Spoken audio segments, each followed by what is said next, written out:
The hum of JFK International Airport was a cacophony of voices, luggage wheels skimming across the polished floors, and the endless loop of overhead announcements reminding travelers to keep an eye on their belongings. Among the bustling crowd near Gate B12, the Mehra family waited patiently to board their first-class flight to Mumbai. Rajiv Mehra, a man of quiet authority in his early 40s, stood beside his wife Priya and their two young children, Anya and Kabir, who clung to small backpacks filled with coloring books and snacks. Clad in a neat button-down shirt and chinos, Rajiv looked like any other successful businessman, exuding calm professionalism without any of the airs one might associate with power or status. Priya, dressed in a soft pastel shawl over a cream curdy, smiled patiently as she offered the children fruit slices from a Tupperware container, gently reminding them to finish before boarding began. They looked like any ordinary family heading home for the holidays. And that was precisely how Rajiv wanted it. Despite being the founder and CEO of Indiski Airlines, one of the fastest-growing international carriers, with a fleet that now spanned 5 continents, Rajiv preferred anonymity when he traveled with his family.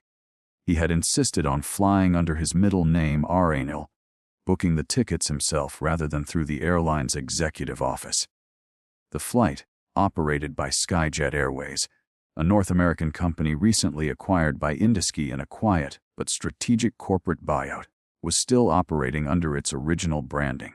Rajiv, always wanting to experience the quality of service from the customer's point of view, chose this particular flight to observe how the transition was being handled, without alerting the crew to who he truly was. It was a simple family trip, yes, but also a routine inspection cloaked in personal time. Boarding was called for first-class passengers, and Rajiv gathered the kids' things while Priya double-checked their boarding passes. As they approached the gate, a flight attendant in a crisp, navy uniform stepped forward, her sharp heels tapping against the tile. Claire Morrison, the senior flight attendant on duty, had a reputation for being efficient, no nonsense, and sometimes, though never formally documented, abrupt with passengers who, in her opinion, didn't fit the first-class look. Her eyes narrowed as she saw the Mehra family approach. "Excuse me," Claire said, raising a manicured hand and stepping directly into their path. First-class boarding only at this time. Rajiv offered a polite smile and handed over the boarding passes. "Yes, that's us. Seats 2A through 2D. Claire's eyes darted over the names, then back to the family.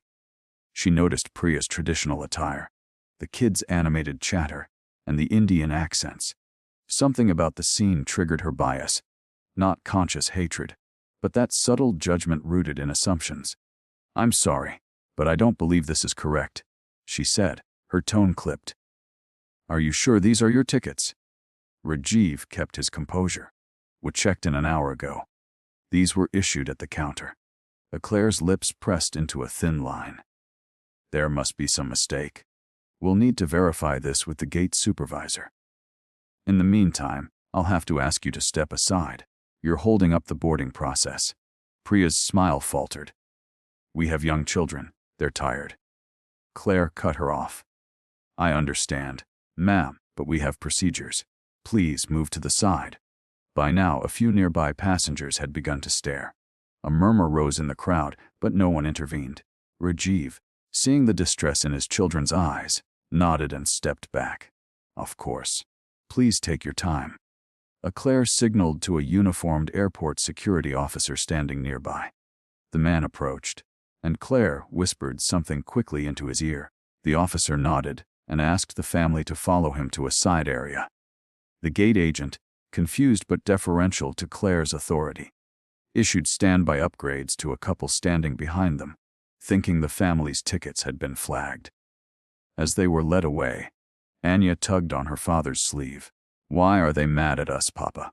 Rajiv crouched to her level and smiled gently. "They're just confused, sweetheart. We'll sort it out." But inside, he felt a sinking disappointment. Not anger, not rage. Just the ache of witnessing how easy it was for someone to treat a well-dressed Indian family with suspicion, even when everything was in order. In the gate's VP lounge, a manager apologized for the mix-up. but confirmed that the plane had just departed. "We'll arrange the next available flight in the morning," he offered. Rajiv nodded, accepting the vouchers with quiet grace. "Thank you, I understand." They were escorted to a nearby hotel, and after settling the children in for the night, Rajiv stepped onto the balcony, dialing a number on his phone. On the other end, in Mumbai, his chief operating officer, Anya Kapoor, picked up. "Anya," he said, calm but firm. "I just got kicked off one of our planes." Silence. "You're joking," she finally said. "I wish I were," he replied. "It was Skyjet, our JFK Mumbai route flight 713. Look into it quietly, please. The name on the booking is RNL." "I don't want a scene, but this needs to be addressed." Anya's voice dropped. "Understood. I'll begin right away." Rajiv sighed and looked out at the city lights. He didn't want revenge. He didn't even want an apology, but he knew one thing. Something had gone very wrong. And in the days ahead, the entire world was about to learn what happens when power wears humility and pride wears a name tag. High above the Atlantic Ocean, cruising at 37,000 feet, Flight 713 cut smoothly through the skies on its 15-hour journey to Mumbai. The lights in the first-class cabin were dimmed to a golden hue, and the passengers, cocooned in their plush leather seats, were enjoying champagne, fine cuisine, and personalized service. Claire Morrison walked briskly down the aisle, collecting empty glasses and checking passenger requests with her usual practiced efficiency. Her earlier confrontation at the gate with the Indian family was already buried beneath a layer of professional pride. In her mind, she had simply maintained the integrity of the cabin. Rules were rules, after all. She told herself she wasn't rude, just firm. And if the family hadn't made such a scene, things wouldn't have escalated. What Claire didn't know, what no one on board knew, was that her decision had set off a chain of events that were already reverberating far beyond the aircraft walls. Back on the ground, Anya Kapoor sat in her glass-walled office at Indusky's Mumbai headquarters, staring at a screen filled with passenger data. She had pulled the manifest for Flight 713 the moment Rajiv hung up. Her sharp eyes scanned the names quickly until she located the entry. Rajiv Mehra verified. First class, internal VIP code, level 1. Her fingers flew across the keyboard as she ran cross-references on the flight crew. It didn't take long to find the name Claire Morrison, listed as lead attendant. Anya opened the internal system logs and began reviewing complaint records. Claire had a long list, nothing scandalous, but plenty of red flags. Multiple notes from coworkers about her overbearing style, selective friendliness, and 3 customer complaints over the past year regarding unjustified treatment of certain passengers. Most had been marked as resolved. Anya frowned. These weren't just isolated incidents. They painted a pattern that had now touched the man who owned the entire airline network. She didn't waste time. A message was dispatched immediately to Skyjet's North America regional director, alerting him to the incident and requesting immediate review. Attached were copies of the family's verified booking, VIP code designation, and Claire's complaint history. Meanwhile, up in the flight deck, the pilot was reviewing a discreet priority message routed through the airline's satellite communication system. It was marked URGMT. The captain, a seasoned professional named Captain Lawrence, read it twice before turning to his co-pilot. "Looks like we've got a situation involving a first-class passenger who was denied boarding by our crew." He leaned back in his seat and added, "Not just any passenger, the owner of the parent company." His co-pilot blinked. "You mean Indusky?" "Exactly. The CEO himself, apparently. He was traveling with his family under an internal VIP code. Got kicked off by one of our attendants at JFK. There was a long pause. "Do they know which attendant?" "They do. Claire Morrison." Claire was summoned discreetly to the flight deck, just as she was finishing her duties. She walked in confidently, smoothing her uniform. "Captain, everything all right?" Lawrence gave her a tight nod and handed her a printed copy of the message. She read it once, then again, her face slowly draining of color. "This must be a mistake," she said quickly. "That family didn't have the right demeanor. I thought they were trying to sneak into first class. Lawrence's voice was calm, but firm. That family, Claire, was Mr. Rajiv Mehra and his wife and children, the CEO of India Airlines, the man who owns SkyJet now. And they were fully authorized, ticketed, and VIP designated. Your assumption cost them their seats. Claire's knees wobbled slightly, and she reached for the back of the chair. I didn't know. No one told me they were VIPs. Lawrence's jaw tightened. You didn't ask. That's the problem. Back in the galley, Claire sat down, trembling, as the weight of what she'd done began to settle. She had profiled and humiliated not just a customer, but the very person who made her employment possible. Her thoughts raced. Would she be fired the moment the plane landed? Would the media get hold of this? Her pride, once inflated by a false sense of superiority, now collapsed into anxiety. In the business class cabin, the assistant purser, Maria, had overheard whispers about the situation. She joined Claire during her break, offering a cup of tea. Claire looked up, her voice a whisper. I think I just ruined my entire career. Maria didn't respond right away. She had worked with Claire for years and had seen both her strengths and her blind spots. Finally, she said gently, You judged them too quickly, Claire. Maybe it's time to think about why. Claire sat in silence. Meanwhile, on the ground, the video taken by a bystander in the boarding area had been uploaded to social media.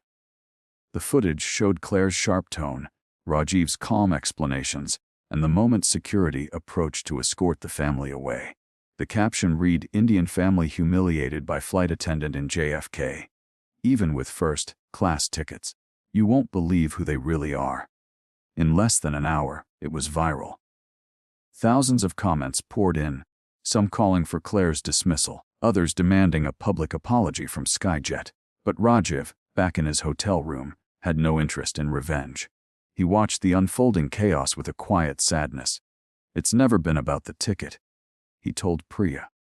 It's about how easy it is to see someone as less, just because they don't match the picture in your head. Priya squeezed his hand gently, nodding in agreement. People reveal themselves in small moments, she said. Let's just make sure this becomes a moment that leads to something better.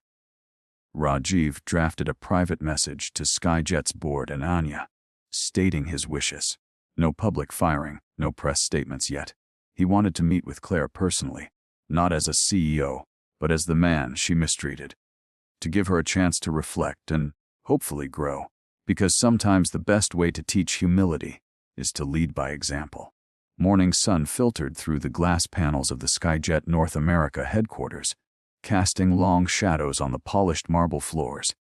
The atmosphere inside was tense. Inside the boardroom on the 12th floor, executives had gathered for an emergency meeting called by the regional director.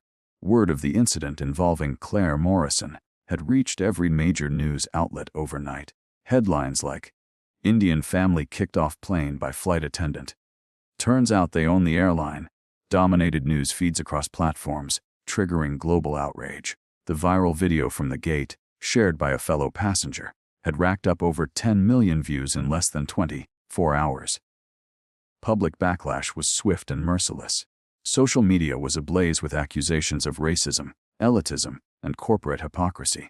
Calls for Claire's dismissal poured in by the hour, and pressure mounted on the airline to respond. Despite the chaos, Rajiv Mehra had made it explicitly clear. He wanted no rash decisions. He had emailed a statement to the SkyJet leadership earlier that morning, written in his own measured tone. This moment is an opportunity for accountability and transformation, not shame. Let's lead by example, not with retaliation, but with reflection. His words left many at the table stunned. In an age where outrage often demanded heads to roll, Rajiv's approach was refreshingly rare. It wasn't weakness. It was strength restrained with wisdom. Back in Mumbai, Anya Kapoor sat in her sleek glass office, overlooking the skyline, monitoring every development in real time. She had known Rajiv for over a decade, and if there was one thing she understood well, it was his firm belief in second chances, but only for those who showed remorse and a willingness to grow. Anya had already conducted a thorough review of Claire Morrison's employment history. Her file was full of contradictions. Performance reviews praised her efficiency and attention to detail, but flagged recurring notes on her abrasive attitude and selective professionalism. Past complaints from passengers, mainly minorities, had been dismissed quietly or resolved with weak apologies and flight credits. No real disciplinary action had ever been taken. That failure of accountability, Anya noted grimly, didn't fall on Claire alone. It was a systemic issue. And now, it had finally reached its boiling point. Claire sat alone in a waiting room just outside the regional director's office. Her hands were clasped tightly in her lap, her knuckles white. She had spent the previous night combing through the comments on social media, recognizing her face frozen in a frame where she was pointing at Rajiv and his family. She had heard herself again. Her voice sharper than she'd remembered, her tone laced with assumption. Each replay of the video was a deeper stab of guilt. It wasn't just the fact that Rajiv was powerful. It was that she had treated him differently for no valid reason. The realization had settled heavily on her shoulders, like a weight she couldn't shake. When the door finally opened and she was called in, Claire stood slowly, trying to steady herself. Inside, the regional director, along with 2 senior HR officers, greeted her not with fury, but with solemn professionalism. "Claire," the director began, "we're here today not just to discuss an incident, but to address the culture that allowed it to happen. Mr. Mehra has personally declined to seek punitive action against you. Instead, he's requested a restorative path forward, one that includes your involvement, if you're willing." The Claire blinked, unsure if she had heard correctly. "That doesn't want me fired." The HR officer leaned forward. "He wants change. He wants us to create a program that retrains and reshapes how we treat all passengers, regardless of appearance or background. And he believes you, with your years of experience and this very mistake, could help lead it." It was too much. Claire's eyes welled with tears. I judged him. I judged his whole family. I saw what I wanted to see. I don't know if I deserve that kind of grace." The director nodded. "That's not for us to say. But growth begins with awareness. The question now is, will you take this opportunity?" Claire looked down, her mind a whirlwind of guilt, regret, and fragile hope. "Yes," she said softly. "Yes, I will." 2 weeks later, she was flown to Mumbai, not as a flight attendant, but as a participant in the first pilot program for Skyjet's new internal training initiative, Empathy at Altitude. The program was developed in collaboration with cultural consultants, psychologists, and senior executives from both Indusky and Skyjet. Claire sat in a small but elegant training room on the 15th floor of the airline's global headquarters. Around her were 10 other flight attendants, some from the US, others from India, the Middle East, and Europe. Each of them had volunteered, some due to prior complaints, others out of a sincere desire to improve. When Rajiv Mehra finally entered the room, dressed simply in a pale blue shirt and slacks, there was a noticeable hush. He wasn't accompanied by an entourage, nor did he carry the posture of a CEO. He stood at the front, greeted everyone with a nod, and began speaking. "I want to thank you all for being here," he said.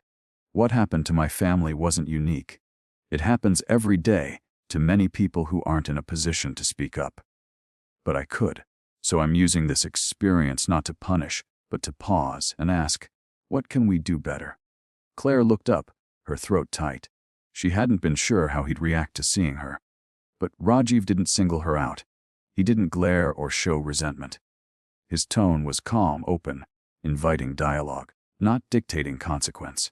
When it came time for attendees to speak, Claire stood slowly. "I never thought I was the problem," she began, her voice cracking. "I thought I was protecting standards, protecting the experience for our elite travelers. But somewhere along the way, I let appearance become my standard. I didn't see Mr. Mehra as a father, or as a guest. I saw what I was trained to look out for, and I failed him. I failed his children." Rajiv gave her a small, genuine smile. "Thank you for your honesty, Claire. That's the first step to real change." As the training continued over the following days, Claire's perspective shifted profoundly. She listened to case studies, heard stories from underrepresented travelers, and reflected deeply on her own biases. More importantly, she began mentoring others in the program. What had started as a professional disaster was slowly turning into a purpose she hadn't known she needed. And though the headlines would fade, and the news cycle would move on, the lesson endured. In the skies, respect must fly higher than status. 6 months had passed since the day Claire Morrison made the biggest mistake of her professional life. A mistake that had not only gone viral, but challenged her identity, her judgment, and everything she thought she knew about her role in the sky. In that time, much had changed. The Empathy at Altitude program had grown from a pilot initiative into a company-wide requirement, with Claire at its heart. What began as an effort to salvage her career had become a deeply personal mission to redefine what it meant to serve. No longer was customer service about following rigid protocol or projecting authority. It was about understanding the human being in front of you, regardless of what seat they held, what language they spoke, or what clothes they wore. Claire, once known for her intimidating command of the cabin, was now recognized across the fleet as a mentor, an advocate, and, most importantly, a transformed professional. She had taken the long road back to herself, one built not on denial but on reflection. Every time she led a training session, she began by telling her story, not as a warning, but as a lesson. She never left out the part where she judged a family based on how they looked. She never downplayed the humiliation she caused or the ripple effect that followed. And every time, she ended her talk by repeating something Rajiv Mehra had once told her in that training room in Mumbai. Humility doesn't weaken leadership, it defines it. That quote now hung framed in Skyjet's new Cultural Values office, right beside a picture of Rajiv and his family. It had become a symbol of the airline's rebirth. On a warm spring afternoon, Claire stood in full uniform at Gate A3 of JFK International Airport, her name once again printed on the manifest of an international long-haul flight. Flight 713, New York to Mumbai. This time, however, she was not just a flight attendant. She was part of a historic journey. Skyjet was rebranding its entire first-class experience as Ski First Global, and this flight was the official inaugural run under the new service standard. Executives, travel media, and even influencers were aboard. But Claire's attention wasn't on them. Her eyes flicked to the passenger list again, stopping at the name she had already memorized: Rajiv Mehra, accompanied by Priya Mehra, Anya Mehra, and Kabir Mehra. They were back. The moment they appeared at the gate, Claire's heart skipped. Rajiv looked just as composed and dignified as he had the last time, dressed simply in a navy pullover and gray slacks, his arm gently guiding Priya and the children. The kids, a little taller now, laughed as they each pulled their small roller bags behind them. Claire stepped forward, her breath catching. She wasn't sure what to say at first. Would he acknowledge her? Would he remember? Would he offer a polite nod and board silently? But Rajiv stopped in front of her and extended his hand. "Claire," he said warmly. "It's good to see you again." Claire took his hand with both of hers, her voice gentle but sure. "Mr. Mehra, I want to thank you for everything, for not only giving me another chance, but for giving this entire airline a new direction." Priya smiled kindly beside him. "We've heard about the changes you've helped lead. Our daughter even saw your interview on the airline's YouTube channel. You're making a difference." Claire's eyes glistened. "I'm trying. And I promise, this time, your journey will be everything it should be." Rajiv simply nodded. We never doubted it. She guided them on board personally, assisting the children with their seats and offering Priya a warm towel. Every step she took carried a quiet pride, not in being perfect, but in having grown. Other crew members, some of whom had been skeptical of Claire's return to the skies, watched her with newfound respect. She didn't carry herself with the stiff posture of superiority anymore. Instead, she moved with the grace of someone who had faced her flaws and walked through the fire of public judgment, and emerged not bitter, but better. As the flight ascended into the clouds, the first-class cabin came to life with the hum of relaxed conversation and clinking glasses. Claire moved through the aisles with practiced ease, delivering meals and answering requests, but her focus never strayed too far from the Mehra family. At one point, she noticed Kabir struggling to reach something in the overhead compartment. She stepped in quickly. "Herr Kabir, let me help you with that." The boy smiled up at her with the effortless forgiveness only children have. Thanks, Miss Claire. Priya watched the interaction quietly, her expression unreadable for a moment.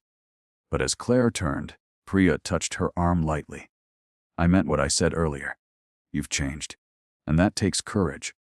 Claire smiled, humbled. "It took people believing I could." Later in the flight, Rajiv stood to stretch and found himself near the galley, where Claire was preparing a tray. He leaned against the counter and glanced at her. "You know," he said, "when I was removed from the flight that day, I told my wife I didn't want revenge. I wanted reflection." Claire nodded, her voice low. "You got both. I've never stopped reflecting since." He looked out the window beside them. The stars were beginning to shimmer over the vast black canvas of night. "I've made mistakes too," he admitted. "I've built empires and still misjudged people. But I believe people are more than their worst moments."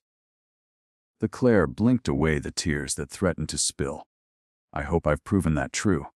"You have?" he said simply. "And now, you're helping others prove it too." When the flight finally touched down in Mumbai, the cabin erupted in gentle applause, a tradition revived on this symbolic flight.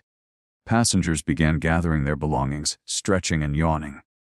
But for Claire, it felt like the final chapter of a long redemption story.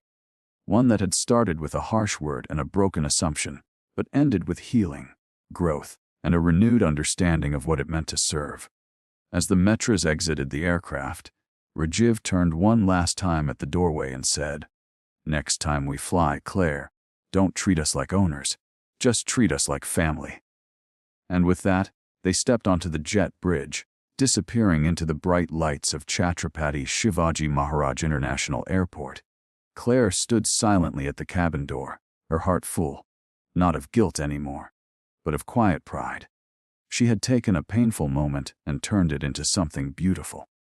Not just for herself, but for everyone who would ever fly with her again. She hadn't just earned back her wings. She'd learned how to fly with heart.